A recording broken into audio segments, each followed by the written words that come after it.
Hey guys, so we're continuing on in year 3 of our Miami Redhawks dynasty. We've had some insane progress so far over the first 2 years, going 9-5 and then right up to 12-2. We've won back-to-back MAC Conference Championship games, but we fell short in the CFP last year to Washington, and it's time for us to try to make that next step forward to actually getting to the national championship. But in order to make that step forward, we're going to have some good success from our stars. And Tyler Toledo is one of those guys. He's the quarterback for us. He had an okay year last year, having about 3,100 yards, but the 16-7 touchdown interception ratio is just not quite good enough. So he's going to definitely have to be better this year. But he's going to have some new help with him. We did lose our star running back Kevin Davis, but we do have the transfer Deshaun Benjamin. He's got 93 speed, so not bad by any means. Tyreek Stubbs is the true freshman receiver that we're super excited about. This man has crazy speed. This guy's 97 speed right out the gate. This guy's a burner as a deep threat. We're really excited for him and also true freshman Tim Gizzy and the other one down here, Mitch West. Both those two D tackles hopefully will help us out a ton in the run game. Walter So is also trying to take another step forward as he's going to be up to our number 1 cornerback this year. He took a huge step as a true freshman last year, and this is his true sophomore season. Speaking of guys who also was insane last year, Jalil Reshad was just an all-out ball hawk all over the field, and we are really excited to see if he can continue to increase these numbers because he had 70 tackles as a true freshman. We are projected to be 8th place in the conference. That needs to change because there's no way we're ending in 8th. This schedule, though, isn't terrible. We start out at Pitt on the road right away, and then we're going to have a lot of back-to-back rivalry games. We have Ohio, we have Cincinnati, we have Miami, and then it's going to be an interesting one against Kansas. After the bye week, then, we go against our arch nemesis Akron. Ball State, then afterward, yet another rivalry game, so that is a killer stretch. Then we go against the rest of the MAC conference here with Kent State, Eastern Michigan, Bowling Green, Buffalo, and Western Michigan. But we're an 87 overall across the board, and we're going to see if we can get even better with recruiting. We have a couple 5-stars that are actually somewhat interested in us this year.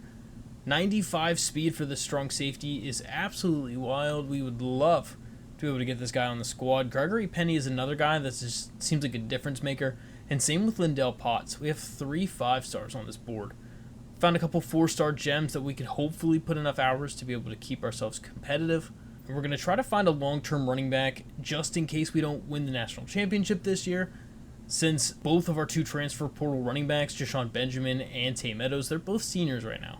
But we'll be jumping right into the first game of the season against the Pitt Panthers. Again, if you didn't watch last year's episode, we were doing 1 game per episode, and now we're changing it to be a little bit more fast-paced since CFB 26 is coming out here very shortly. We definitely don't have time to be able to get through an entire season, so I'm going to be more or less accelerating that a little bit faster by playing about 3-ish games in the season, and then we'll play the postseason games and the bowl games. But here we go, first game of the season against the Pitt Panthers, and I really love these new jerseys that Pitt have, and they're not really new, I guess at this point. I'm still used to them being in like that goldish color, like the dark gold color instead of this yellowish color as their primaries. But these just look clean. These look real clean. I actually have been to the stadium that Pitt plays at. I went there multiple years ago to see them play against my Miami Hurricanes, and they did knock us off, so that's kind of all I'm going to say about that one. But alright, Tyler, let's see if we can get year 3 started off right as we get a nice run with Deshaun Benjamin. Trying to establish a little bit of a run game, because man, our blocking downfield is fantastic. Tyler Toledo really, though, is more of a do-it-all guy. He's good at throwing, and what is that? What a dot, though. Kind of underthrew him, but just, Lionel Billip Williams knew right what we needed to do there, and they were just in sync, as we'll go right back on the ground for nothing. Motioning out Deshaun Benjamin, really trying to use him quite a bit in this game so far, but not really having a ton of success with him. It's more than the deep throw that we had earlier. As this one, he's trying for the home run ball, and it's no good, knocked incomplete. We really tried that, but it did not work. So after the punt, it's going to be Pitt ball, as he's going to be scrambling out. Tries to get away and gets a yard. Javon Hammonds back as the starter. And that is a great run from the QB, and oh my god, he got leveled. Jalil Reshad came in there and popped him. Oh, that is a tone-setting hit right in front of the coach. Wow, that is a tone setter right there as they go right back on the jet touch, and there's a flag down. Hey, we'll take that. So after the punt, we find ourselves in a 3rd and long situation. Tyler Toledo drops back, and that is a beautiful throw out to Javon Tracy down the sideline, and he's taken down at the 12. Javon Tracy, let's go. What a play. He's up to over 1,500 career receiving yards on the dime from Tyler Toledo. We don't have that kind of passing last year. He is really, really taking a step forward. Motioning over Lionel Billip Williams. Down inside the red zone. We're running up to Jashawn and not much. Back to a 2nd down. Quick throw. And he dropped it. 3rd down and 6. Read option. Up the middle. Not going to do it. We'll have to settle for the field goal. That's kind of upsetting. We really should have been able to get 7 out of that. But instead, it's going to be 3-0. Next drive, Pitt finds themselves all the way back in the red zone again, and it is knocked incomplete. Rayon Strader, excellent coverage. Running back up the middle, and wow, what a clothesline from Reshad. He has absolutely been everywhere. They'll go back to the ground, and he could make 3 plays in a row. It's a walk-in touchdown for Pitt, and they are back up in front. So another deep 3rd down on our next drive. We'll be trying to throw this thing deep. Lionel Billip Williams all the way down to the 30. Lionel Billip Williams and Tyler Toledo seem to have an ungodly connection to start this season, and I am gonna love seeing that. Tyler Toledo really seeing the field well. Saw that this was gonna be a blown assignment, and he threw a laser in there. As now we're down inside Pitt territory.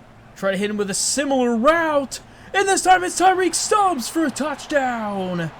And Tyler Toledo slinging it to the true freshman Tyreek Stubbs. And we are up on the board in front 10-7. Tyreek Stubbs. Fantastic. Love having a real burner out there at the wide receiver 1 spot. And he might have a huge season this year. But so on the next drive, Pitt finds themselves back about midfield again.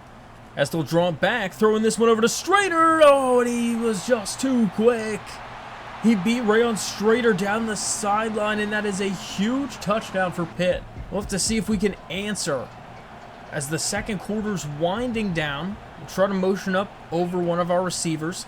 And we'll have a nice little move. Cam Perry with a flag down, though. Oh, no. Andrew Lowry gets the holding call. Andrew, what are the odds we can just do it again? Can we just hit him with the same thing again and they just won't see it coming? Cam Perry did it last time. This time it's Javon Tracy out to the outside, and he stiff arms his way in for the touchdown. There's no shot that we just ran the same play twice and Pitt didn't see it coming. Oh my gosh. There's no way. So Pitt, will they be able to answer again? They go down for the sack. It's a huge sack as time is ticking down in the half. 3-point game, 2nd and 17 for Pitt. Dropping back, throwing it wide open receiver, and he's down to the 8. Eli Holstein up over 200 yards. It's a 1st and goal. Quick throw. Wow, what a dot. Down at like the 2. I guess it was actually the 1. But instead, Holstein's going to run around with it, and he just has to drop it. 3rd and goal. Oh, wow, that was wide open up the middle. Not a chance was he not getting that one. And this one might be a shootout. All right, Tyler, we got 30 seconds. Can we get down the field? He's going to scramble out with it. Finds his number 1 target. And Tyreek Stubbs for a 1st down. Just outside of midfield, we're going to have to go no huddle. Come on, Tyler Toledo. Can we get him? We might have a little bit of inside leverage from the slot corner. We'll see what he does. And give him a chance. Throwing it deep, and it's knocked incomplete. We were hoping he had enough speed. He does not have that. Lionel Williams is not quite that guy out there. After the hit, it brings up a 4th. We had to punt it away. We found ourselves halfway through the 3rd quarter. Throwing a dart out all the way to, the 1. Eli Holstein throwing a dart out to Kelly Johnson. And Pitt gonna go right back up the middle. No, not doing it there.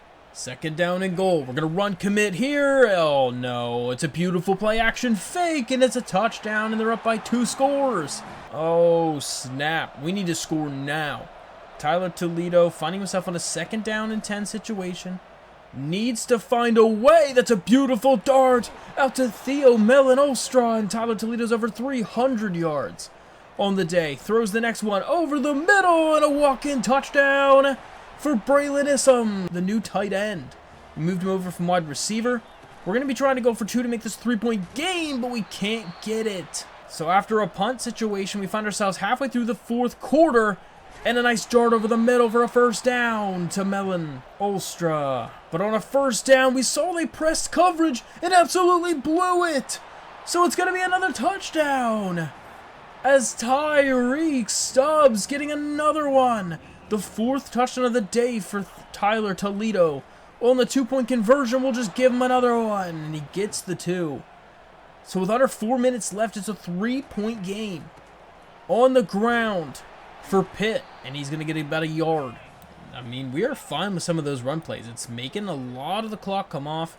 And this time, oh my gosh, he had a guy wide open, but a huge sack from Ty Thompson, and that is going to put a massive amount of pressure on. This is a 3rd and 18 now, and we'll be under 3 minutes when this ball gets snapped. Ty Thompson making himself known. Gets a huge play. So 3rd and 18. This one is very important. He's just going to scramble and get 2. I'm so glad we had a spy. So glad we had a spy. They actually decide to punt this ball away. I don't really know why they're deciding to punt this ball away. I feel like you have to go for it. But instead, I mean, they just literally gave us the game. So we're going to knee it out and just take the win. We'll get our first win of the season, starting out 1-0 with a nice shootout game against Pitt. Eli Holstein, though, is a problem, and I am glad we don't have to play against them very often. Tyler Toledo, though, first game of the season, 397 and 4 touchdowns. I mean, wow. He was very, very confident out there and making some good throws and good reads, and we had a lot of receivers benefiting from that. He spread the ball around very well. Defensively, though, we do need to tighten up a little bit because we were kind of getting thrown on quite a bit. I mean, he was 20 for 25 for 347. That's 80% completion. That's not ideal. Tyler Toledo, though, with 64% completion percentage, 4 touchdowns and no interceptions, and almost 400 yards passing. And that's got to be one of his best games of his career. Deshaun Benjamin even had 15 carries for 72. And Tyreek Stubbs, for the true freshman, his first game, 5 catches, 124 and 2 touchdowns. That is a stud. His name should be Stud instead of Stubbs. Javon Tracy having a nice game, up over 100 yards. Lana Billup Williams, 3 for 88. Melon Olster had that 52 yards on 3 catches. And Braylon Issam, first catch as a new tight end instead of a wide receiver, was a touchdown also. Then Marco Devi led the team with 7 tackles, 2 TFLs for Terrion Nichols and for Ty Thompson.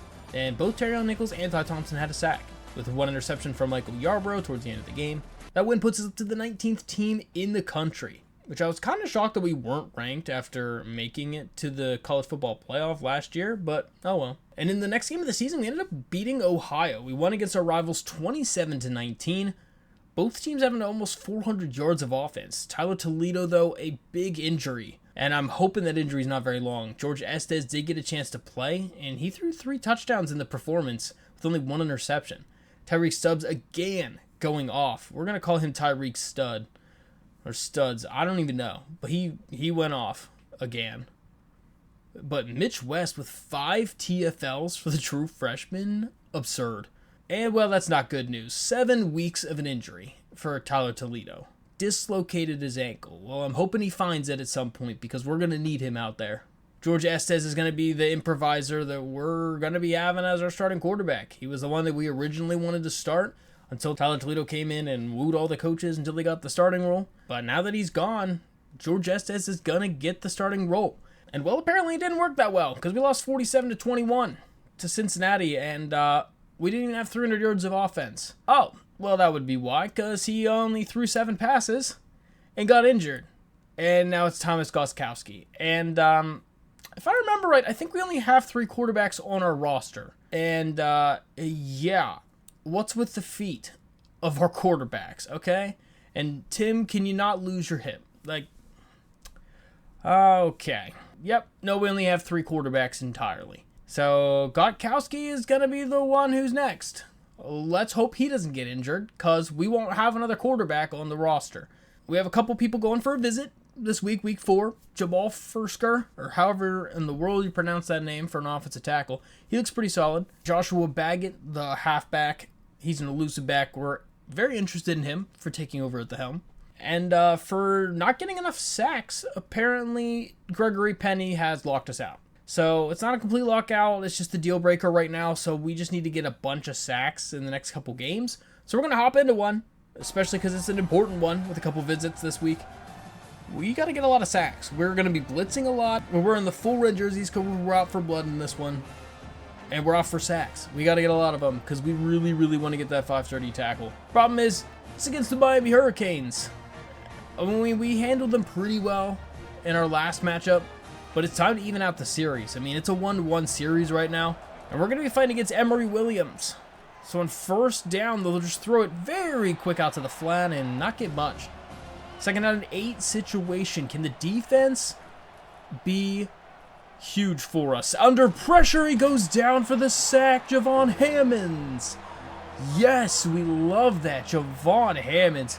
We've really wanted him to turn into a superstar from the beginning of this dynasty. He just has not been doing it. But as a true sophomore, actually he might even be I think he's actually a redshirt sophomore. He's got some crazy athleticism, and it's about time that he does something for us. 3rd and 17, throwing it right over the middle, and it's no good. Andy Gammon, the true freshman middle linebacker on the coverage, was excellent there. So we'll get Eric Fenix with an opportunity to make a man miss. And he, oh my gosh, he's so quick out there, and he's going to take this one all the way to the end zone. Eric FedEx. Let's go. FedEx delivery on your doorstep. That's a touchdown. The true freshman making some moves and delivering the package. So after a punt, we'll actually get a chance to be on offense. Defense is playing very well against the Hurricanes so far, but we find ourselves back on the 8-yard line as we'll run this thing out, which is Sean Benjamin up the side for about 7. Second down and 3 situation. Can we find one of the stars? Oh my gosh, who's supposed to be covering Tyreek Stud? Because no one is right now. Absolutely no one. Wide open. We don't care if it's Estes, Toledo, or Gostkowski. Tyreek Stubbs is open all day. Gonna be running it up the middle. What a lane to run through for just Sean Benjamin. First down. The Redhawks are moving the ball. And Gostkowski, I mean, I'm very nervous for him entirely to be starting against this squad. But he's throwing lasers out there.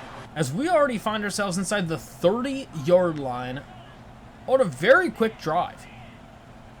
We'll motion our tight end in and back out again just for a little bit of, oh no, there's a fumble. And there's no way. I think he definitely landed before that ball came out. We're definitely challenging that. Challenge it. Come on, the ground can't cause a fumble, guys. There's no way. There's no way. And yeah, we knew that was right from the beginning. We're going to get the ball back. They're going to all-out blitz us, and we still get a yard out of it. 3rd down and 5. We're just going to move a little bit of that route over to see if we can get some confusion here. Over the middle, it's caught for Stubbs, and gets into a 4th and 1. We're going to go to a huddle here. I think we have an opportunity to get this. They're heavily leaning towards that right side of the field. I don't think we're able to motion anybody, really. Lionel could get a little closer to help out, potentially. If we can get him to run back out as we hike it, should be perfect, and it is. As Sean Benjamin is going to get the first down, and we're down to the 12. 2nd down and 10.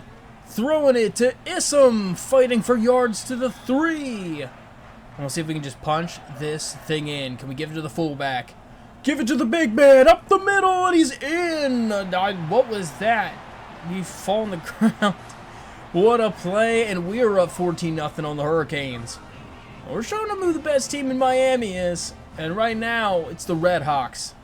As we find ourselves again with the ball after another punt, we're already back down into the red zone again. Gotkowski just running with it, and he's got a lot of open space. All the way down to the 1. Oh, he wanted that so much. But instead, wow, that was a crazy D-tackle play right there. Justin Scott. Second down and goal. We'll go with a read option, and he's going to walk his way in for the touchdown. I don't even know what to say. Miami's head coach has to be embarrassed after this very low overall. Thomas Gotkowski is absolutely roasting them. It's 21-0. Will Miami get a chance to put up anything after the 2-minute warning?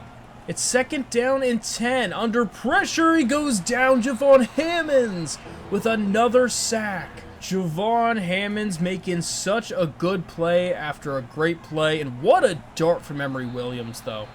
Down to the 1-yard line. I don't see us holding these guys out from here. And we'll see what they do, and they do, and he's going to push us in. That's a great big man run from Mark Fletcher, and the Hurricanes are on the board. It's 21-7. I mean, we have about 45 seconds to see about getting this down the field. We're going to see if we can more or less burn them for something deep here, and we might have a step. That is a step for sure, and it's going to be caught from Javon Tracy. A huge pickup on the first throw. Gotkowski putting his foot in the dirt and letting it rip. That is a beautiful throw to Javon Tracy. And in one play, we're already very close. Throwing it over the middle, and he knocks it incomplete. It was a little bit late. We probably could have thrown that a little earlier. But we'll see what we can do on second down. Throwing this one deep to the back corner of the end zone, and it's incomplete. A little bit too much air on it, as it brings up a third down. Blitz coming. Under pressure, can't get it off in time. We should have taken the quick little mesh. We were trying to get a little bit higher on that in route, but he's going to miss the field goal. Oh, that was rough. So about halfway through the third quarter, throwing it quick out to the sideline, and he fights for a first down. Emory Williams is trying to wheel the Hurricanes back up to getting another score. Just the quick decision making is doing enough right now, as they're going to run that one for really nothing. Try to move over some of our line, see if we can shift towards a direction, but it won't matter as Mark Fletcher's going to walk in for another score, his second of the day.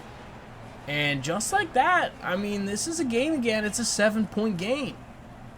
Throwing this one deep to the corner on third down, and he knocked it incomplete. Oh, it was a beautiful throw from Thomas Gotkowski, and he had great leverage here to be able to get that catch. It hit him right in the hands. He got both feet down, but just drops the pass right there. Javon Tracy, man, you can't be doing that. Especially when your third-string quarterback's throwing lasers like that. We got to reward that man. Oh, wow, up the middle. Mark Fletcher in a huge run. Breaking tackles, and he's down to the 17. We cannot stop him at all. Or this guy, because he's going to walk in for the touchdown, and this is a tied game. Oh, wow. I mean, that was quick. So after the punt situation, back on offense is Miami again. The Hurricanes are under pressure, and down he goes for the sack. Andy Gammon, the true freshman middle linebacker, making a huge play. And it brings up a third down as they'll throw over the middle, and it's intercepted by guess who? Andy Gammon with another huge play on defense for the Redhawks. And we're taking over. The true freshman is also taking over for that matter, as it's going to be 1st and 10 Redhawks in enemy territory. But unfortunately, we can't really get much to go from that, so we punt it away. And it's back out on offense for the Miami Hurricanes as he goes down for a sack. And Andy Gammon on third down gets a huge sack. He is taking over this fourth quarter. Independently taking over this fourth quarter. Andy Gammon is not going to lose this game for us. So we have 3 minutes left in this game. Couple punts back to back. But over the middle for Lionel Billip Williams for a first down in enemy territory. 2.5 minutes left. A run up the middle. Jashawn Benjamin makes a man miss, and we're just going to have to go down. We don't want to score and be too fast. We need to get just down so we can milk some clock. But what a run from Jashawn Benjamin. His biggest run of the season. And what a critical time for him to be able to hit that 35-yard scamper, hit him with a little skirt off to the side, and just lost him. So after a couple runs, we have this down to just over a minute. We'll go back up to the tight end. He's in for the touchdown, and the Redhawks are on top. Peter Clark getting the benefit of that drive. And Miami just has a minute 15 to get down the field. Good catch over the side. As it's 2nd down and 2, throwing a quick shot over the middle, and Andy Gammon forces a fumble. And no, it's picked up by the Hurricanes. Andy Gammon almost just ended that drive as well. That is incredible. But there's still a minute left on this clock. One timeout left remaining for the Hurricanes, but over the middle, a huge gain. And the no-huddle offense will continue. Come on, guys. We can do it. We need a big stop here, as they're just going to clock the ball. 2nd down and 10. Dropping back, throws it, and it's caught. And a 1st down. Down to the 14. We need a good play. Everyone's covered. Williams just going to throw it into the back of the end zone, and it's incomplete. 2nd down and 10. We got to use Andy Gammon again. Can we get another big play with him? Over to the side, and it's knocked incomplete. Rayon Streeter. Great coverage. 3rd down. Throwing it back in the end zone. Did he catch that? It looks like he caught that. There's no way. There's no way. Nye Carr just scored a touchdown. Oh my gosh. Boys, we're headed to overtime. I can't even believe it. We tried to run the clock out as well as we could, but the Hurricanes just won't go away. They find themselves on a 3rd and 6 situation. They're going to go with the RPO smoke screen, and it's not enough. They're going to have to settle for the field goal, which is up, and it is good. So, hey, starting out on defense first was perfect for us. We know we just need to get a touchdown to win the game. But only getting 3 yards on the first carry. We haven't tried any Wildcat. Let's see if we can just get Deshaun Benjamin in space. And the blocking is beautiful. And it's a touchdown for the Redhawks. And they're going to take the game. Deshaun Benjamin is going to hit the afterburners on the jet touch. And there was no stopping him. As we're going to walk off game winners at home. Recruits in-house. That was a huge performance. Thomas Goskowski, even as the 3rd string quarterback, just coming in clutch for us, playing really well. But Andy Gammon absolutely deserves player of the game status. He was an absolute beast for like the entire game. Deshaun Benjamin having his breakout day too. Goskowski was 15 for 28, 180 yards, 2 interceptions, no touchdowns. So not as good as his first game, for sure. But got the job done. Deshaun Benjamin had 98 yards, so close to getting 100 there. Nobody really had a huge day other than maybe Javon Tracer with his 63 yards, but we just didn't really pass for that much in general. Andy Gammon, though, just all over the field with 10 tackles. Javon Hammonds had 4 TFLs, and we did get a decent amount of sacks because Andy Gammon had 2 of them, Ty Thompson had 2 of them. We had 1.5 for Javon Hammonds, 1 for Dalvin Ellerbe, half of 1 for Terrion Nichols, and Andy Gammon with an interception too. That's good enough for him to be able to get the MAC Defensive Player of the Week, and oddly enough, good enough for him to get the complete National Defensive Player of the Week. With that game, we did get Jamal Fursker to commit, so the first guy on the board, our 4-star gem left tackle. And we're getting super close for Joshua Baggett to commit. Keaho, or however you pronounce it, no idea, but he's getting a lot closer to committing as well. And doing pretty well on some of these other 5-stars.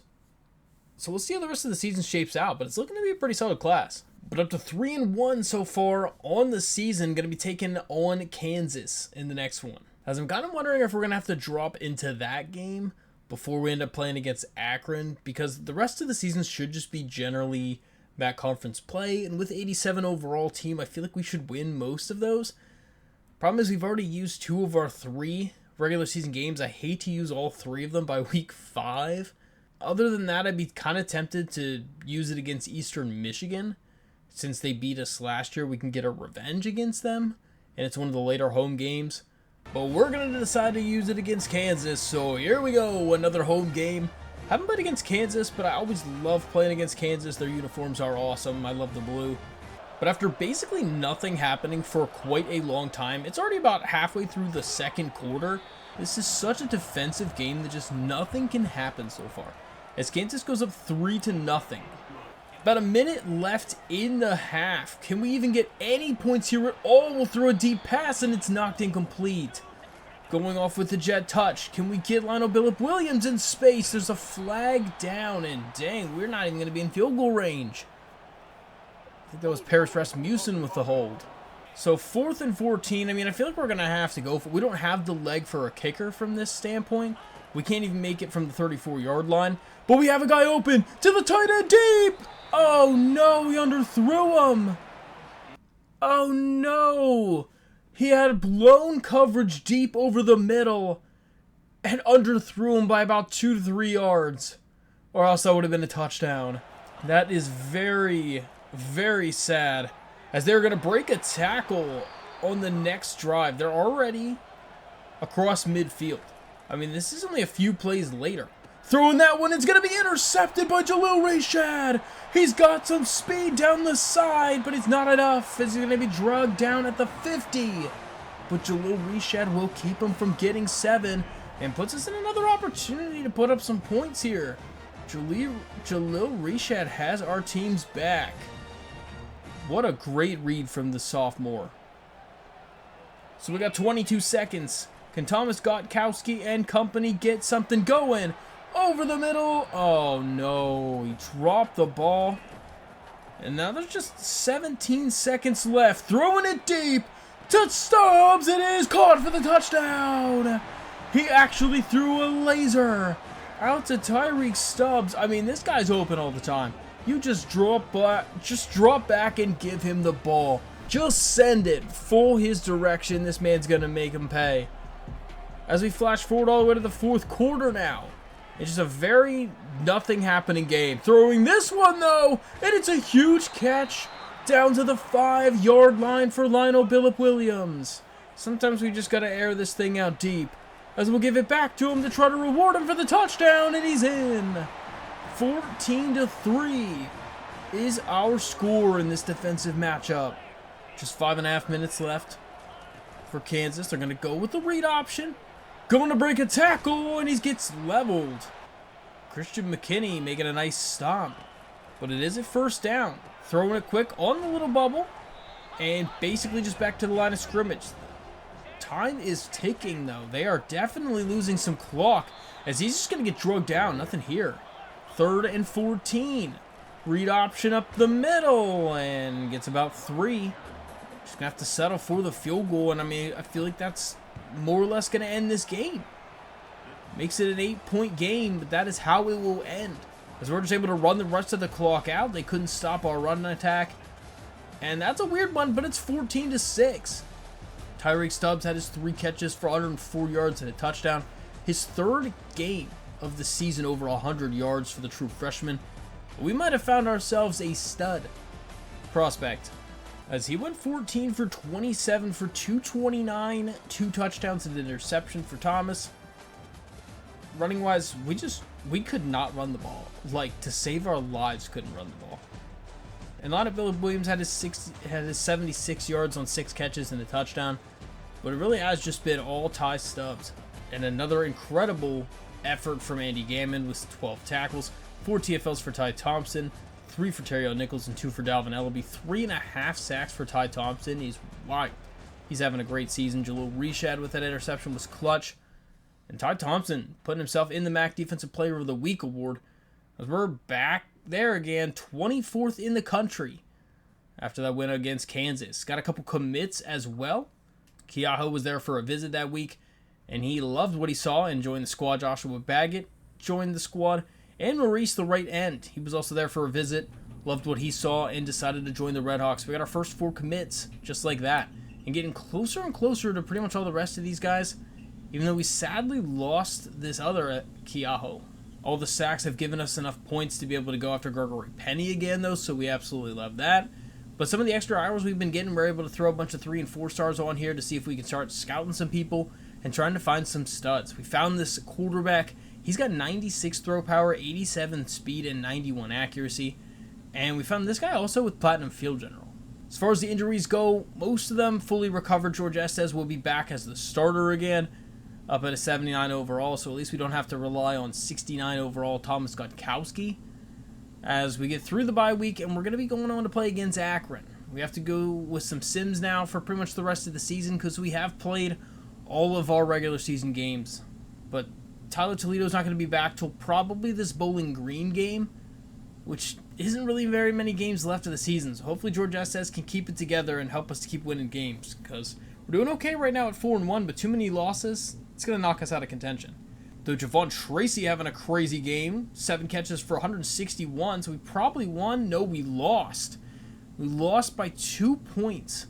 We tried to come back at the very end of the game, just couldn't do it. George Estes had a pretty clean game. 328 yards, 3 touchdowns, no interceptions, no run game whatsoever. And Javon Tracy went off for a receiving game, but Ty Stubbs was shut down, and he's injured. Okay, how many injuries are we going to have? Somebody call the training staff because I feel like they're betting on the other team here. Oh, we had more than just that. Our 5-star, 81 overall, true freshman right tackle has a pulled groin. And Ty Stubbs has a partial ACL tear for 6 weeks. That's tough. And not only that, but then we drop the game to Ball State. We lose 35-34, such a close game. And then we turn it around and blow out Kent State 36-10. Tyler Toledo is back from his injury, but we lost Ty Thompson. Stubbs is coming almost back down to 4 weeks now, should be back for postseason. Tyler Toledo, let's get it. He's back as the starter, but losing a few games, sitting at 5-3 on the season, we can't lose anymore. Because we're starting to get at risk for some of these 5-star players not even wanting to join the team anymore. Like, we're real close. We have to have something crazy happen here if we're going to be signing some of these 5-star guys. But sadly, Gregory Penny commits to Kentucky. I think it was just too many times that we were so close to getting him, but then we kept getting locked out, and then not locked out, and then locked out, and it's just a bad combo. So we were so close. We'll keep him on the board since he is a verbal commit, and he might decommit to join us later, but I would say odds are probably not. But in the next week, Tyler Toledo gets the MAC Conference Player of the Week as we get the win over Eastern Michigan, 31-23. That's a very, very big win for us. Tyler Toledo, very clean game, 264, 3 touchdowns, no interceptions, decent completion percentage. And this man had 64 yards on the ground and broke 4 tackles. But that win is going to officially get it. It was a Week 10 visit for Greg Markham and Lindell Potts and Danny Poe. So all 3 of those guys, we jumped over someone else in both the 5-stars right at the last minute. And that's putting us number 13 in the class. The win keeping us still in the ranked category, number 24 in the country, but Ball State's just going off. I don't know how on earth Ball State's undefeated and number 14 in the country. But we already lost to Ball State. Kent State we beat. Akron we lost to. And Bowling Green is the next one we're going to be playing. And then Western Michigan is also later at the end of the season. So it's going to be tough. I mean, 2 teams above us in this conference we've lost to, so they're going to have the tiebreaker over us. We just have to hope that they're going to drop some games. Against Bowling Green, Tyler Toledo had a crazy game, 376 and 3 touchdowns, as we blew out Bowling Green 24-6, held them to under 250 yards of offense, and had over 400 ourselves. Our quarterback only had 165 total yards. Cam Perry had 10 catches for 121. The win is going to push us up over top of Kent State and Bowling Green, so that is awesome. We just have Akron and Ball State ahead of us with 2 games left in the season. We only have to get 1 more spot higher. The conference standings are pretty neck and neck, so any loss here from Ball State or Akron could propel us into that MAC Conference Championship game. But advancing to the next week, we get another dub, and we're up to 8-3 now. Still are basically in the same spot. Ball State did officially lose, though, so we're at like a 4-way tie at 5-2 for the conference record. And it might just be a matter of win-loss straight up now. So we have an opportunity. It just really depends on who Ball State and Akron both play to end the season. And, I mean, who could have predicted this any better? Akron plays against Ball State. So for sure, as long as we win against Western Michigan, we will be in the MAC Conference Championship game. Because one of these two teams has to lose, and that will slingshot us past them. So let's see what happens. Can we get this dub over Western Michigan? This is one of those moments that's tough. It would be nice to be able to have one of those 3 games left to play of the regular season, so we can kind of solidify we definitely get it. But we do get the win. We're up to 9-3, and Akron must have won because we're getting a rematch of the MAC Conference Championship game. This is our 3rd straight and the 2nd one in a row that we're playing against the Zips. We beat Western Michigan 38-28. Tyler Toledo, another 300-yard performance. He threw 3 picks, though. He was slinging the rock out there. Lineup Billip Williams with 2 touchdowns on 5 catches, 95 yards. And Javon Hammond's over there with 2 sacks. Jalil Reshad even got another interception. And so Ball State's been just dropping. They've now lost 3 straight. Went from being like top 10 in the country all the way down to, what is that, 6th place in the MAC? That's a huge slide. Getting to the conference championship week, looks like we're going to keep all of the coordinators at least for another season. Really no complaints. We've made it to the conference championship game, mostly in sim, and team's been playing pretty well. But in horrible news, first off, Mitch West is injured again, but Andy Gam is out for 16 weeks with a compound foot fracture. Tim Gizzy's injured also yet again, and even Jashawn Benjamin is out for 2 weeks. So the injuries are adding up. This is terrible. This is very terrible. The interior guys are out. All 3 of those interior defenders who were making impact performances and plays for us. And then Jashawn Benjamin. That's huge. Because in this MAC Conference Championship game, we're going to need everyone swinging at full force if we're going to take down the Zips. They have been our biggest thorn in our side for the entire dynasty so far, as they've beaten us multiple times, as we're 2 pretty evenly matched opponents in this game. So we'll start out right away on the ground to Tay Meadows. Good run, a nice little spin move, and gets 9. 2nd down and 1. Finding a man open, throwing it deep, it is caught down the sideline of the 10. 5 touchdown for Lionel Billip Williams. And a huge score early in this game as Lionel Billip Williams is showing up. Tyler Toledo is hungry for a championship. So, wow, that was very short. As the Zips are back already to midfield, and a nice completion over the middle, down to the 9. Tom Carpenter with a really nice play. Gonna be running the ball up the middle, breaking a tackle, and he gets a few. Down to the 7. Another run up the middle, breaking a tackle down to the 2. Michael Yarbrough, really good open field tackle, as they'll try it for the 3rd time in a row. It doesn't work, so they're going to have to settle for the field goal. Kick is up, and it is good. And so 7-3 will be the score. So on the next drive, we're down about midfield. We'll try a little jet touch. Out to Ty Stubbs. Over to the side, spin move, and he gets a nice gain down to the 39. Keeping the ball on the ground, it's been working for us so far as Tay Meadows gets a few. Bringing down a 2nd and 9. We need something here. Throwing it deep over the shoulder. Touchdown for Braylon Issam. A huge play from the tight end as he found another opportunity to get open. Just blown right by the linebacker, and it was a blown coverage over the top. And Braylon Issam just making the plays we need. 2nd down and 13. Throwing it over the middle. Caught for a 1st down, and there's a flag. Okay. Is that Andrew Lowry again? No, it was Ian Sauerbrunn this time, actually. Come on, we got to capitalize on this punt. I mean, we could really find a way to really bring it to him there. As you throw this one deep, it's slightly underthrown, but he got it. A huge catch from Tay Meadows. Defender lost it in the air. I don't know how, since we're in Ford Field. But either way, just lost it up at the top of the dome. Speaking of the top of the dome, what great camera work from this man. Better give that guy a raise.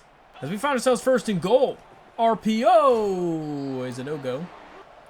Second down. Gonna be throwing it into the end zone. It is caught for the touchdown. Javon Tracy and these Redhawks are running away with it early. All right, we'll motion a guy over. Can we continue to push the score? I mean, our defense is playing great time. Tay Meadows, getting a nice gain. We'll give him the ball again. Feed the rock to Tay Meadows to the outside and down to the 22. Just outside of the red zone. It's a 21-3 game. And just a wide open mesh to Theo Malodostra down to the 5. Oh, wow. Just another open guy. We just have so much hatred for this squad, for all that they've done to us. As we'll run up the middle. No good. 3rd and goal. The mesh plays have been working to perfection against this Akron team so far. Can we do it again? Scrambling out of the pocket. Finds a guy. Throws it in and is caught for the touchdown. Tyler Toledo's just showing off. What a beautiful throw in the run to Tay Meadows. And it's 28-3. 28-3. 1st and 10. Will they be able to really put up any points at all? We can't cover for that long, guys. And it's a great play in a huge game. We had no pressure. We got to get some sort of pressure. We can't cover for that long. As he runs up the middle and gets 9. 2nd down and 1. Throwing it right at Marco Devi, who gets the interception. And the sophomore linebacker tries to hurdle over the quarterback. But a huge play, keeping them off the board. And honestly putting ourselves in a position to be able to get more points. 1st down, dropping back, a minute left. Tyler Toledo scrolling out of the pocket. Just going to run with it, make the safe call. Gets 9. Can we do it, guys? Can we get a drive? Can Ty Stubbs be there? Oh, no. I think he got hit as he threw because that was severely underthrown. I feel like he really had a chance there. But 3rd down, just going to have to throw this one quickly. Over to Tay Meadows for a 1st down to the 35. 1st down, 40 seconds left. Can we just put the capper on this game? Tyreek Stubbs, why are they pressing him? Wide open touchdown again. How many times will you press Ty Stud? The absolute insane freshman. Getting another touchdown, and boys, it's 42-20. Are they seriously doing it again? It's the 4th quarter. They're pressing Ty Stubbs. And we're just going to do it again. We're just going to throw it right over the top. And how many times are they going to do it? Another score for the Redhawks. This one's over, guys. Sign the check. It's done. And they tried to make it a little bit more competitive at the end, but we still blew them out. 56-33. Tyler Toledo having the day of his life out there. Absolutely breaking records. He's new single game record for passing touchdowns in Redhawk history, breaking Ben Roethlisberger's record. He's got 8 of them. Had an absolutely wild day in the air. There was no stopping this man as he just torched our rivals on the way to our 3rd straight MAC Conference Championship as a head coach. I mean, Tim Carpenter still kind of rolled us to some degree, throwing for 400 yards, but Tyler Toledo only threw, what, 3 incompletions in the entire game? That's insane. Tay Meadows, pretty solid job with 67 yards. And Tyler Toledo had 24 on the ground. Really spread the ball out, though. Tay Meadows had 94 in the air with a touchdown. Lineup Billup Williams, 3 touchdowns on 5 catches. 5 catches for Tyreek Stubbs was good for 2 scores. Braylon Issam even had a score on 79 yards. Javon Tracy had a touchdown. But 14 tackles for Marco Devi and 10 for Michael Yarbrough. 2 TFLs for Javon Hammonds. A sack for Javon. Half for Ty Thompson and half for Michael Yarbrough. With an interception for Marco Devi. Again, Tyler Toledo being the new single-game record for passing touchdowns. But the official Heisman winner of 2026 is Alonzo Barnett. 4,100 yards, 40 touchdowns, and 6 interceptions. Figured he'd go to Clemson or something like that. Wow, we actually snuck our way in, but we're not the 12 seed. We're the 4 seed at ranked number 19. I thought for a minute there that we were going to be snubbed and not even go in. But somehow we have a bye the first week. And so we might actually have a not that difficult opponent to fight against in the first round. Depending on if Florida gets knocked off by Washington State, who's technically the higher seed. But it's time to look at the dev of some of the players that we gained. So Jamal Fursker is an impact tackle. Impact for the D tackle. Running back is elite dev. Wow, 93 speed elite dev running back. Love that. That's a 4-star guy. Got impact from Maurice. Star dev for the free safety with 95 speed. And elite dev for the strong safety. Holy smokes. The corner, the 5-star is a star dev. Got elite dev for our right guard, Carmona. Star dev for Diggs. We have a lot of dev on the squad. Well, I forgot about Diggs. He's got 89 speed, 94 excel, and 96 throw power. Sheesh. Bell's got normal dev. And then we're leading pretty well on basically everybody else on this list. A couple other people we might have to fight against or probably won't get, like Silvestro. But otherwise, I'm pretty happy with this class, especially the dev on it. And oh, no way. No way did Florida lose, so we're going to be playing Washington State. 2 versus 19 in the Cotton Bowl. In the quarterfinal, nonetheless. So we don't quite have Mitch West yet. Ty Stubbs is back, though. Mitch West is next week, so we have to win at least one game to make it to the semifinal. Tim Gizzy, I don't think we're going to get him back. I think he's going to be back the week after if we were to make it all the way to the national championship game. But we can't be looking ahead too far. We got to take it one game at a time. And let's not get knocked off. Let's go take it to Washington State. It's nothing the first time we played Washington State. We might have played them once before in another dynasty. I don't think with anything recently, though. But here we go, boys. Take 2 at the college football playoff. We had a really, really strong outing against Washington last year, but just fell short in an overtime performance that was a heartbreaker. And that's been fueling the drive and the progression of this whole team, as we are ready to take that next step and make it to the semifinal. So let's go, guys. Let's get it. Washington State on their first drive, really just running straight through it. It's been a slow milking drive, but they are getting down the field. 1st and 10 for the Cougars as they'll go with play action. Fake it. That's a dot. That is a dot right past Walter So.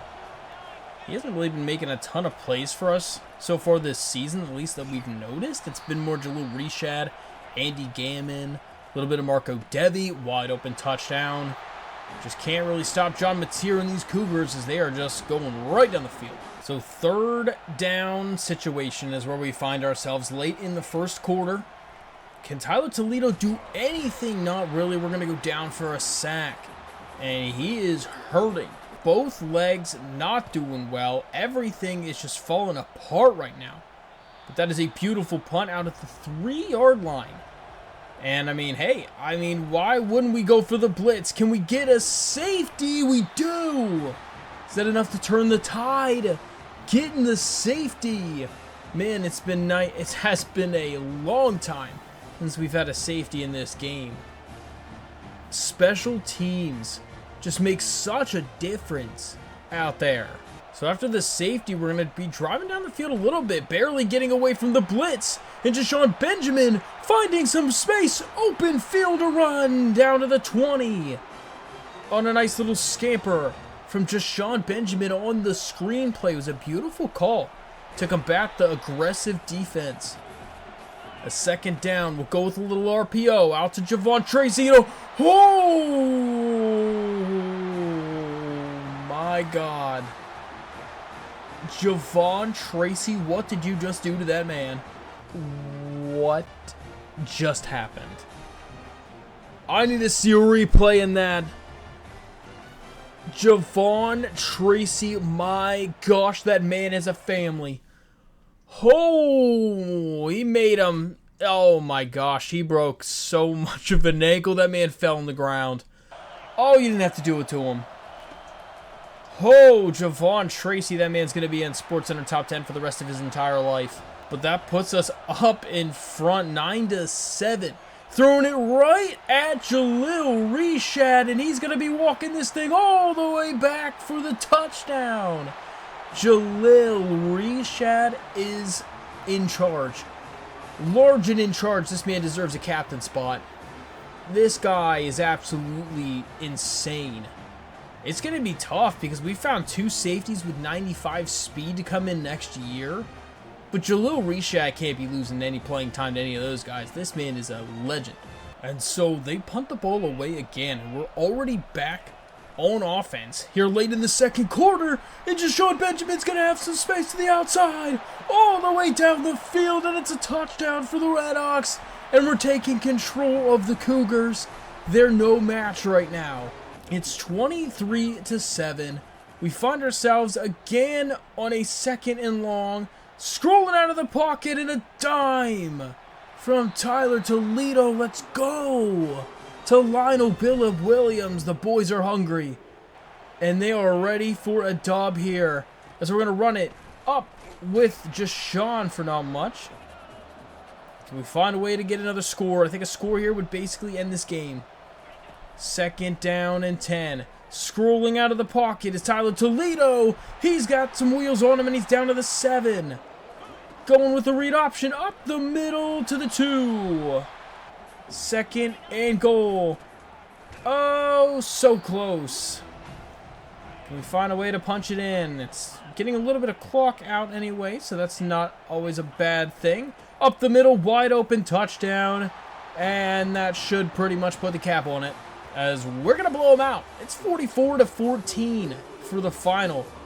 Over the Cougars, they really had nothing to do there. They had no shot at being able to stop this offense. We were so explosive, and we're just making huge play after huge play. As another one down, and we got 2 games left on this schedule, boys, as we get to enjoy that Cotton Bowl trophy, as another one being stacked up in this trophy room.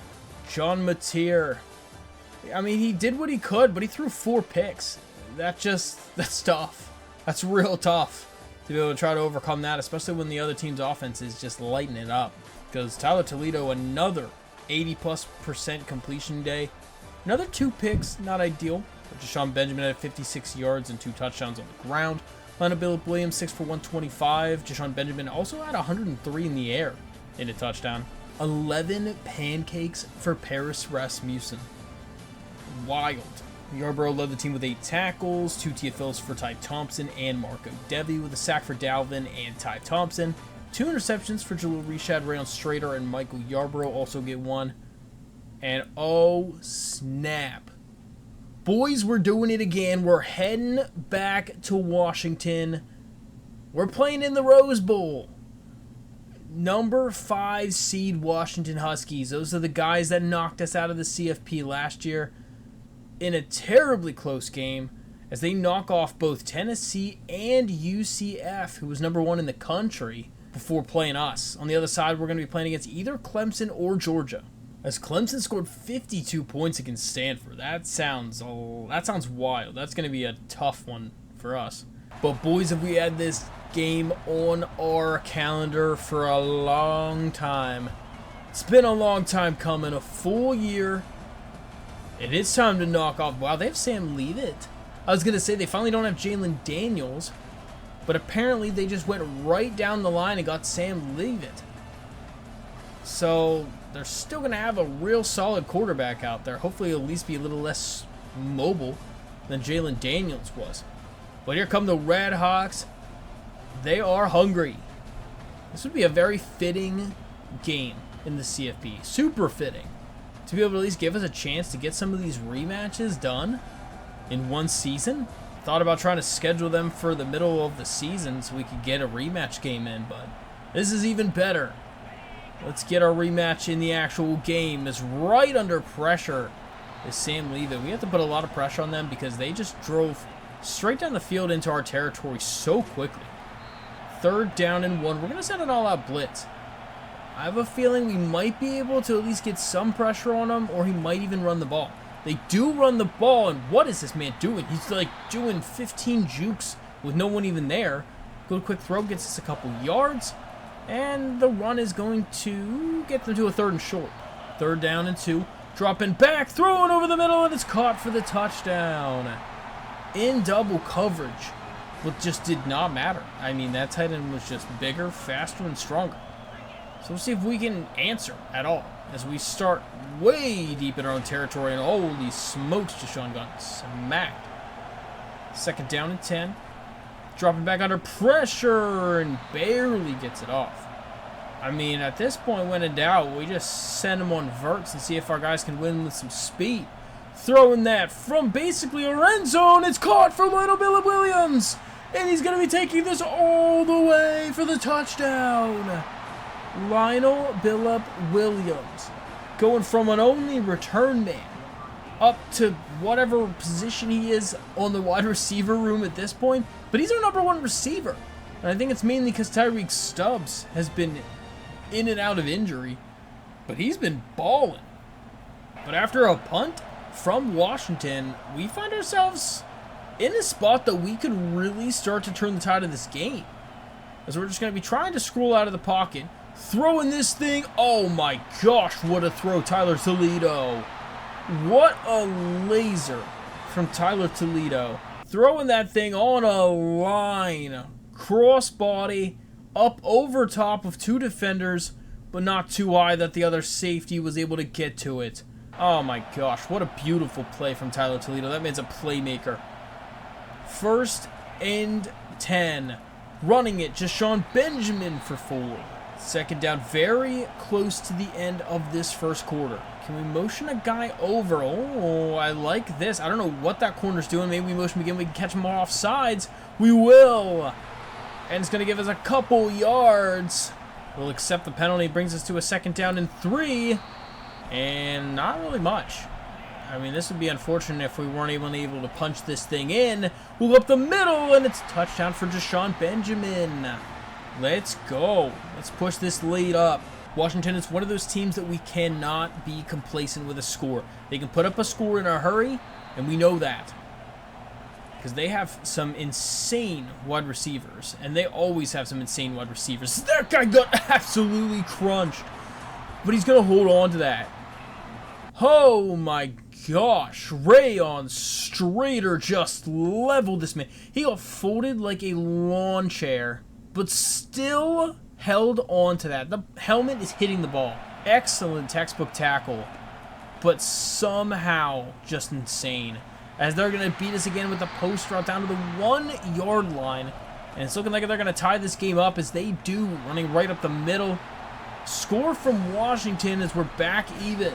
We just can't get anything going, so we have to punt the ball away and hope the defense can make a stop here with 3 minutes left in the half. Throwing this thing, it is intercepted from Walter So. Walter So finally stepping up and getting a pick. I mean, he was dominating all the wide receiver 2s of the nation, but putting on the wide receiver 1s, maybe he's been shutting them down and they haven't been throwing his way. But that is a clutch interception from Walter So. Can we answer?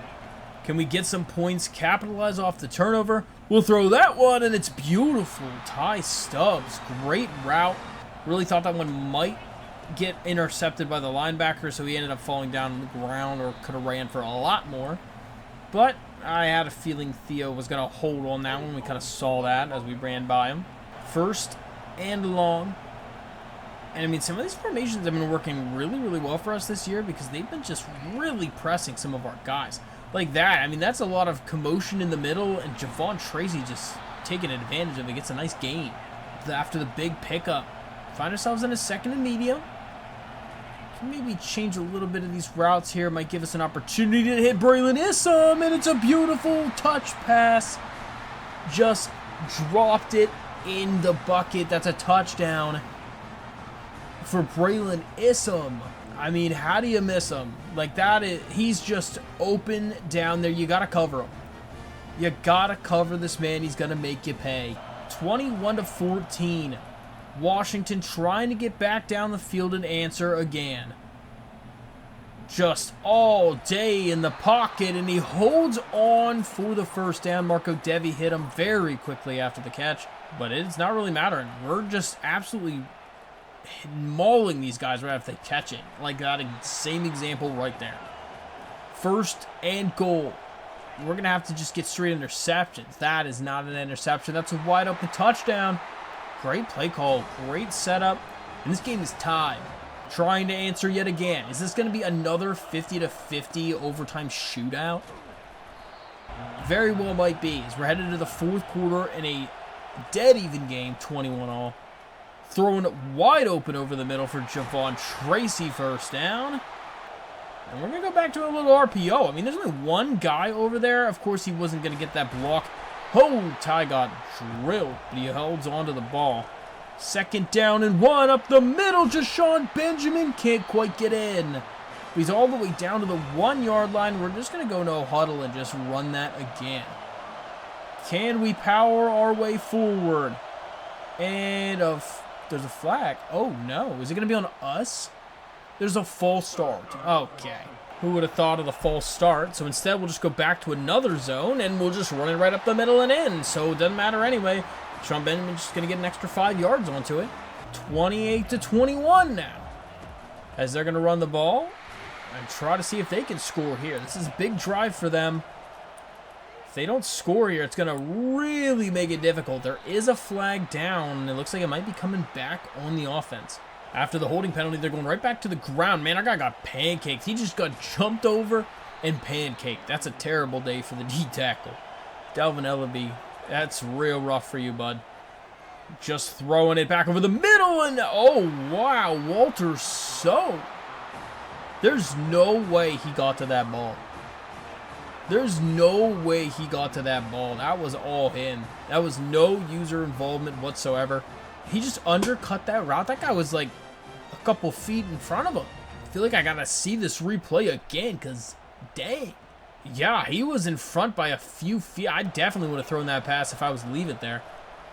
But instead, we're just going to lose the ball on the very next play. Oh my gosh.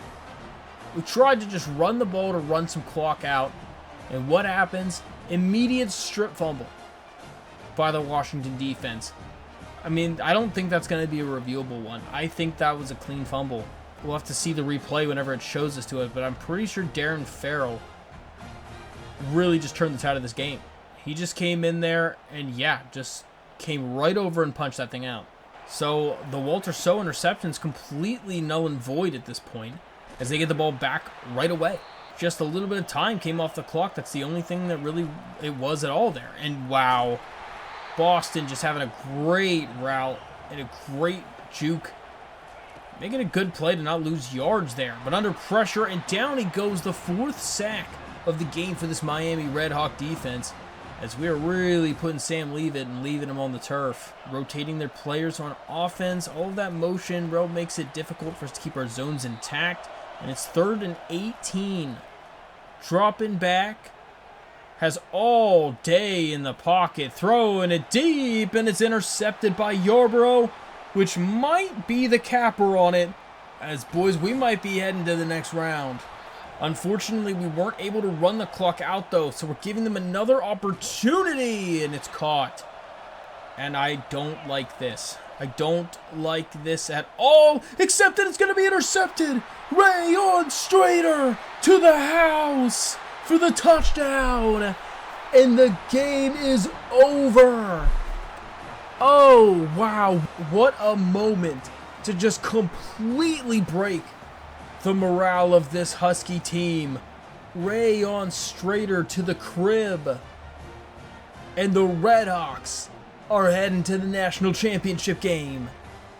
As we get our revenge, 35-21 over the Huskies.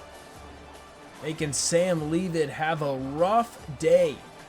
It's been a rough day for all the quarterbacks in this college football playoff that has been playing against these Miami Redhawks, because we forced 4 interceptions against Mateer, a couple of them for sure against Sam Leavitt. Our team has been a ball hawk this year, lately especially.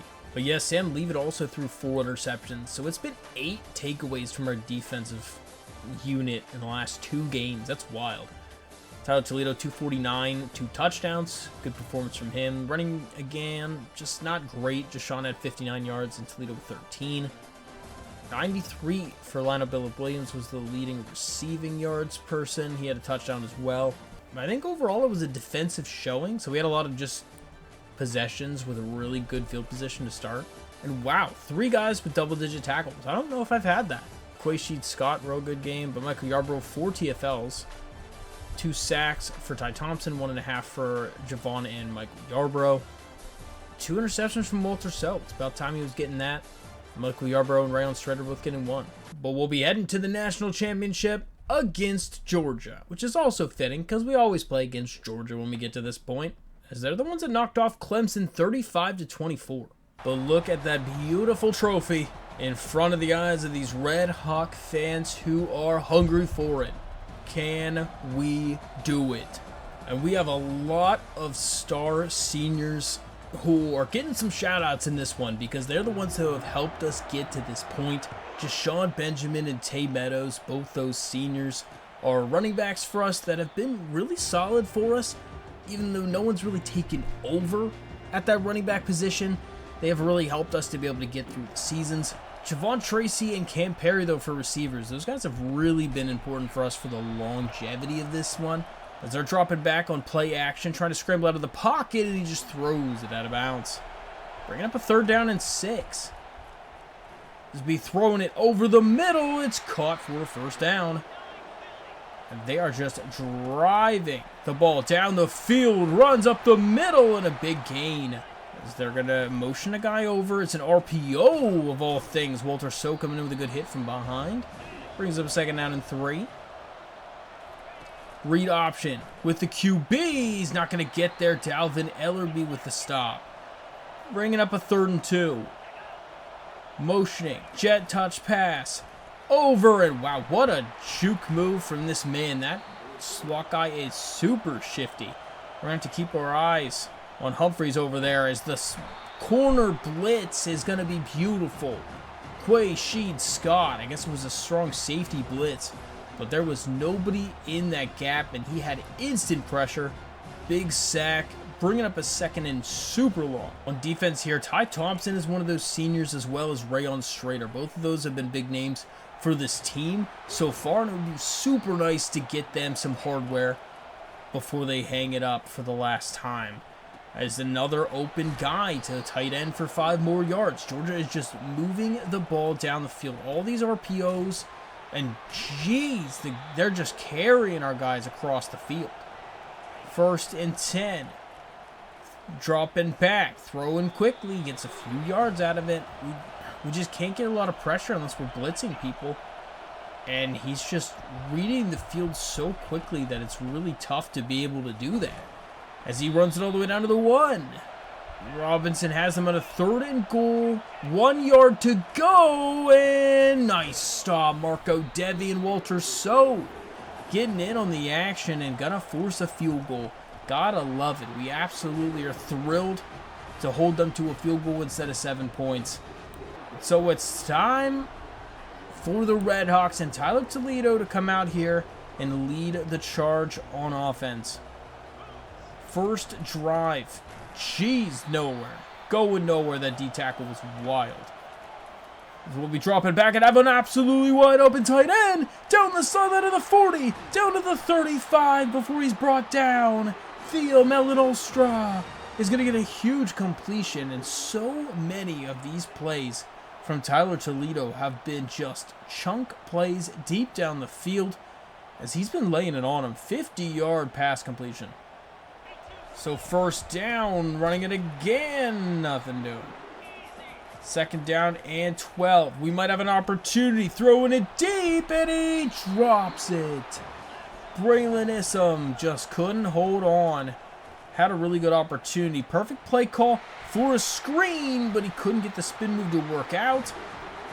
And I don't think we have 51 yards on us. So we're going to have to go for it. It's barely outside of our range. But we'll be able to throw this to the zig, and Lionel Billip Williams will help us get the 1st down and keep the drive alive. Heading into the 2nd quarter already. This is quick. Throws, and he just underthrew him. He definitely had some space there, but that run is not going to help either. We'll try to go over to the Wildcat. Sometimes the Wildcat's been working real nice for us. Because we'll go with trying to run to the outside, and he just loses 6. They had the contain so well that we'll be forced to settle for 3. So the kick is up, and it is good. We are on the board. Game tied 3-3. As Robinson's just going to get a few yards out of it. Oh, we were actually in somewhat decent position there. Just weren't expecting that to be such a quick pass, or else we could have maybe put a hand on it. Going with the RPO. They definitely have a space deep. Throwing it to the back, and he drops it. Good hit from Rayon Strader, or else that was a touchdown from Humphreys. Whew, that was close. Good hit again over the middle. 3rd down and 10. Trying to keep everybody covered up real well. Has an open guy. We just can't cover for that long. There's no shot we cover for 5 years. Someone is bound to get open. Oh, wow. Dalvin Ellerby. I mean, Dalvin's been so good for being our 3rd string D tackle and not actually being the guy that we need to be a starter. He's been super clutch when he's been needed. They motion a guy over, going with the screenplay, and we just didn't see it in time. But we will get the tackle in time, so it's going to be yet another field goal. And I mean, man, the clock is just being drained here in this game. I believe this is the 4th total possession in the game, as Deshaun Benjamin finding a way to get a huge run down to the 39. But like, we're already halfway through the 2nd quarter, and barely anyone's even had the ball. Try to motion some guys around. Doesn't do much. Holy smokes, what a play. The inside sheds from this Georgia defense are so crazy. Bringing up a 3rd down and 11. Under pressure, down he goes. It's a sack, and that's a punt. We're going to be taking over with a little less than 3 minutes here in the 2nd quarter. Throwing it out quickly, and man, that guy's got some speed, and he's down to almost midfield. We can't let him get a touchdown here. A touchdown would be such a heartbreaker. Beautiful time to call the blitz, and Javon Hammonds just gets the credit for it. A huge sack. Bringing up the 2-minute warning in a 2nd and long. Over the middle, tight end for another nice completion to a 3rd and medium. I mean, they are just driving. Another screenplay. No, the one guy we had out there got blocked. And it's a huge gain to the 25. 1st and 10 over the middle. Good completion. There's no stopping this team. They're going right back to a screen again. And oh, way. We should have had the interception. We knew it all the way, but he didn't animate whatsoever. And they're going to be at 1st and goal with the 5. Scrambling out of the pocket. And wow, what pursuit angle. We just absolutely missed. 2nd and goal. Throwing it. End zone touchdown, Georgia. The Bulldogs are getting some more points on the board. And we're down 13-3. Can we get any points before the half? Even just getting a field goal would be clutch. Good anticipation on the route of Javon Tracy. Down to the 46. We go no huddle. See if we can hit him with a deep shot. It has been working for us quite a bit so far in the season. And he dropped it. Had both hands on it. Wasn't able to hold on to it, though. That is very unfortunate, but that is a laser of a throw. Back out to Javon Tracy, and it's all the way down inside the fringe red zone territory at the 28-yard line with just 13 seconds left. Can we get points? Throwing it deep. Jump ball. Javon couldn't get it. Javon's our guy for jump balls if we have an opportunity. Sometimes it just doesn't always work, and oh, that almost got intercepted. So we're just going to have to settle for the field goal. That is a beautiful kick. Barely enough power. Jeez. Because we're heading to the half. It's 13-6. In a kind of offensive/defensive game. I mean, I feel like it's been offensive, but everyone's been milking clock. So that's why it's such a low-scoring affair. But 2 quarters in the books, 2 to go. We start off with the ball in a position to take away this whole lead, and oh my gosh, that was almost terrible. He's trying to put that into a very tight window as Ty Stubbs out to the outside, to the 50, the 40, the 30, 20, 10. Oh all the way in for the touchdown. This man is electric. And oh, we missed him so much when he was injured. This is wild. He gets another one on the board, and this game is tied. Just like that, from a 13-3 score all the way to tied in about a minute. Well, will Georgia answer? That is the question. They need to find a way to get some points on this board. Throwing this thing deep. Way back it goes, and it's intercepted. Michael Yarbrough with the interception. Able to field that thing perfectly. And I don't know why. He must have panicked or something, but he just chucked that thing up for grabs. Well, let's see if we can just go answer right away here. Jashawn Benjamin. Big hit. 2nd down and 5. Throwing that one. Quick little out route on the speed out. Beautiful gain. And up over 200 yards for Tyler Toledo. I mean, there is literally nothing that we can do on these inside zones. I mean, absolutely nothing. Every single guy gets in free. If we can change up some of our protection so we can have enough blocking to get the pass off. Beautiful. Right out to Ty Stubbs. He's just always open. We'll go back off with a fake jet touch this time and run it off with Tyler Toledo for a 1st down. Nice gain of about 13 or so. Back out onto the ground. Tyler Toledo again. Tries to get the spin move and just couldn't quite get it. But he's a little elusive out there. Oh no. The jump ball, that was almost terrible. That was almost very terrible. Tyler, we just got to be so much more cautious with the ball there, my friend. Throwing it over the middle, and good slide from Ty Stubbs. He was about to get himself wrecked. Out to the outside, Jashawn Benjamin down to the 5. We'll go back to a read option, this time out of Wildcat, and that's a flag down. Theo Melon-Olstra, I'm pretty sure, was holding when he came out the womb. 2nd down and goal. Can we get a guy open? Ty Toledo down to the 1. Going back to the Wildcat formation, jumping over the pile, and he's in for the touchdown. And we're going back up in front. Jashawn Benjamin in for the touchdown. 1st and 10 on the next drive for Georgia. They're going to try to run the ball and gets kind of stuffed. Not much doing there at all. Can they find a guy open? And geez, that thing was just launched into the sidelines. As defense has been getting a little sticky over there. Nice deflection from Rayon and company. And it forces a punt. A little bit later here in the 4th quarter, we find ourselves in the red zone. And Rayon Strader is going to get the interception. As they were driving down the field with an opportunity to tie the game.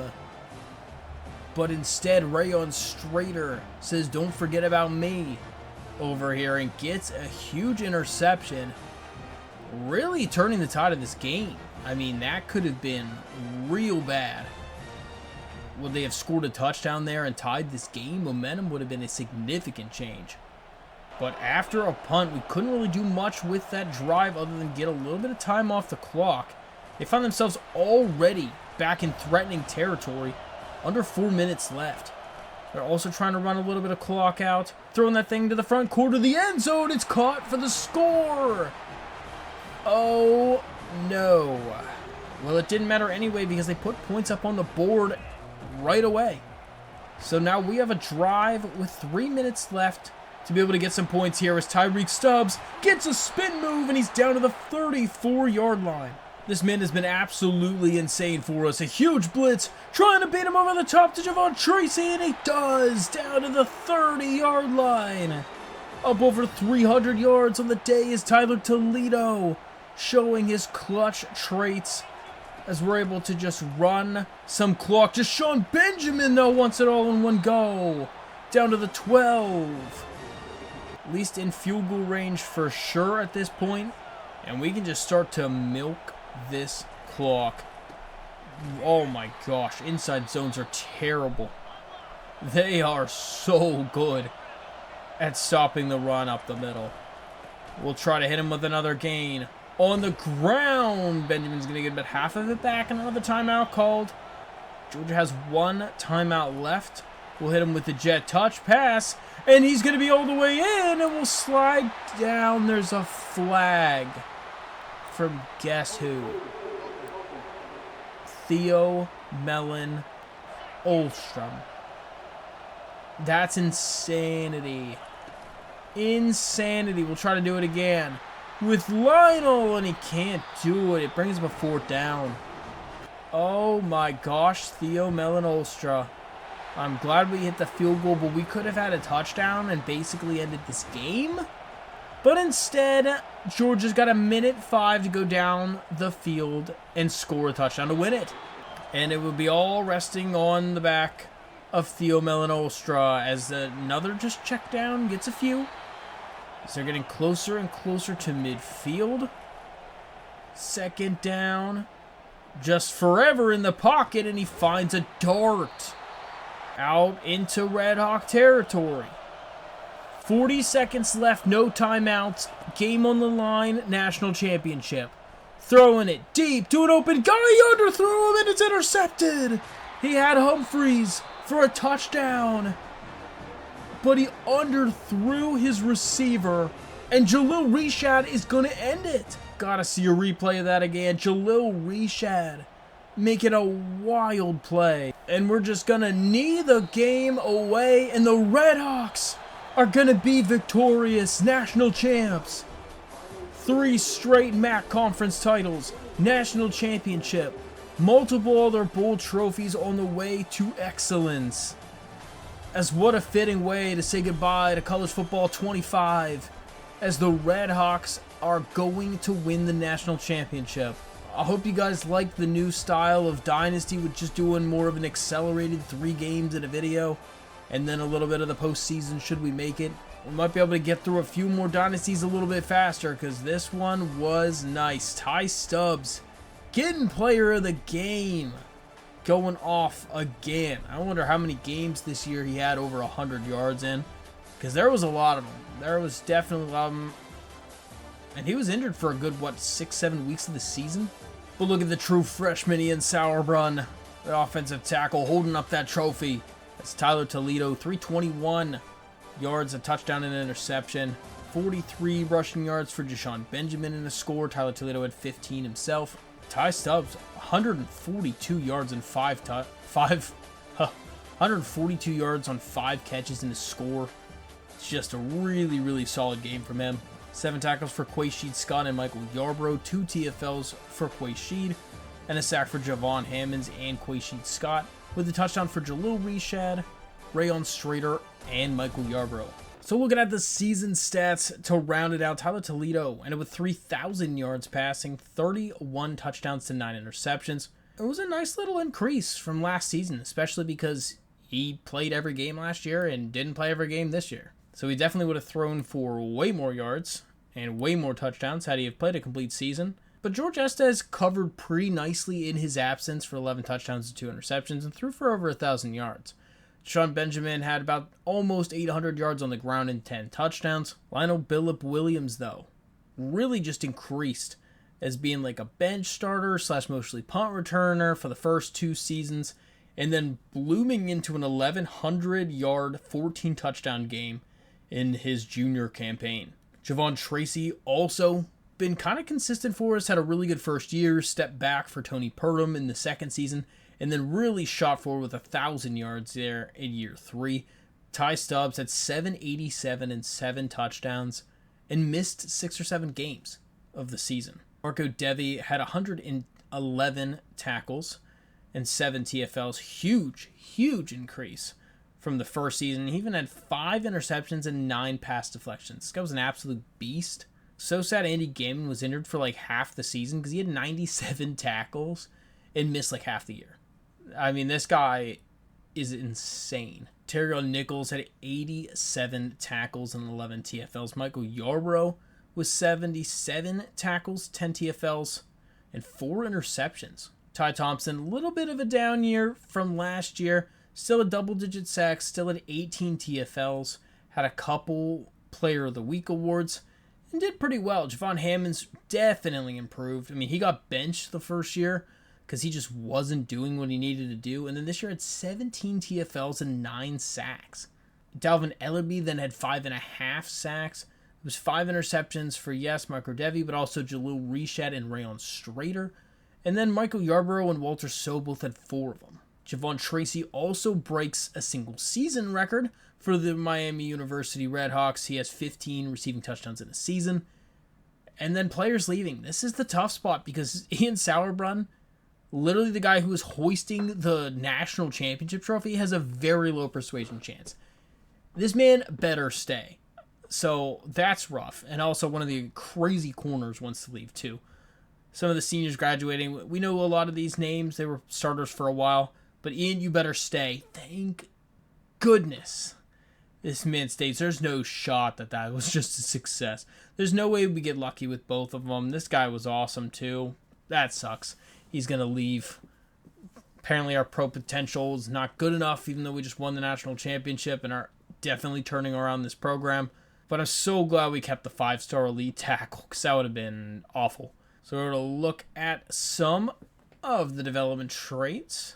So for LaBelle, we have normal dev. We have impact for Malachi Wood. Impact for Steven Saulbear. Deji's also got impact. And normal for Collins and normal for Rouse. Jaquavius is normal. Denzel Luck is normal. Pat Toney's normal.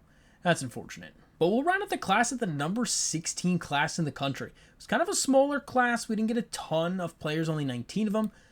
But after off-season boost, I mean, we just shot up to a 90 overall across the board.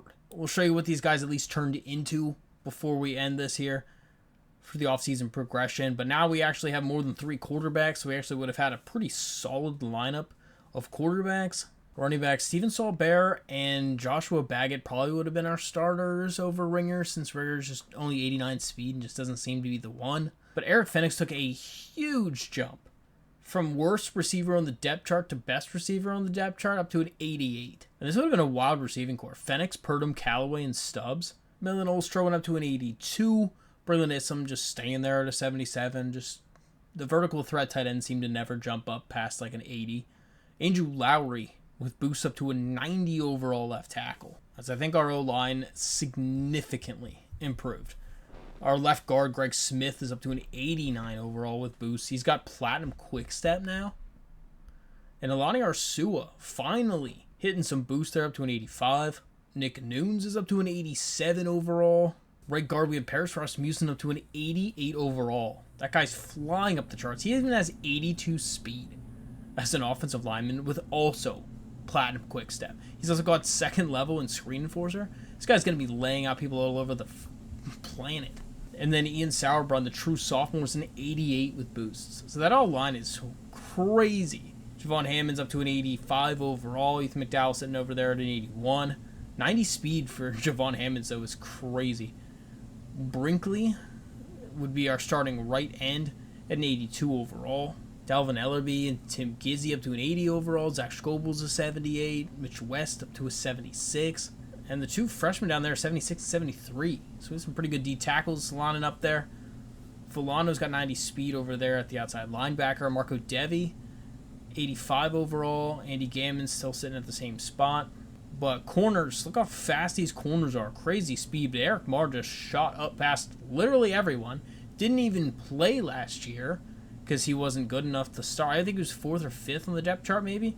He's now the number 1 corner at an 86. Walter So just apparently upgraded all of his abilities because he's got blanket coverage, wrap up. He's got platinum house call. Luke Evans went crazy in his abilities. He's an 83 overall. Terrion Nichols has a couple gold abilities now and is an 83. Jalil Reshad up to an 80 overall. And that freshman 95 speed guy's a 76. So we finally won't need Jackson Pons out there. Michael Yarborough is an 81 overall, and Greg Barkham, the true freshman, 5-star elite dev's 95 speed. Oh, that sounds lovely. We'd have some wild speed out there at the defensive backs. Everyone would be 95 plus speed pretty much at the starters. And you love to see when 5 of your top 6 players are all offensive linemen. Sounds like you're probably going to be protecting your QB pretty well. But overall, whole contract, I mean, we've had some pretty solid seasons. 3 winning seasons, 3 great seasons, back-to-back-to-back MAC Conference Championship games, couple bowl games in there, and to finish all off, a national championship against the Georgia Bulldogs. Can't be mad there. So that was awesome. Hope you guys loved the rebuild. I had a ton of fun with this entire rebuild. Wish we could have kept on going, but College Football 26 looks amazing. Cannot wait to start a brand new dynasty with a brand new team. Hope you guys are excited for it, and we'll be letting you know here pretty soon what team we'll be choosing. But I'll see you in that video. Until the next one, why don't you check out one of these ones.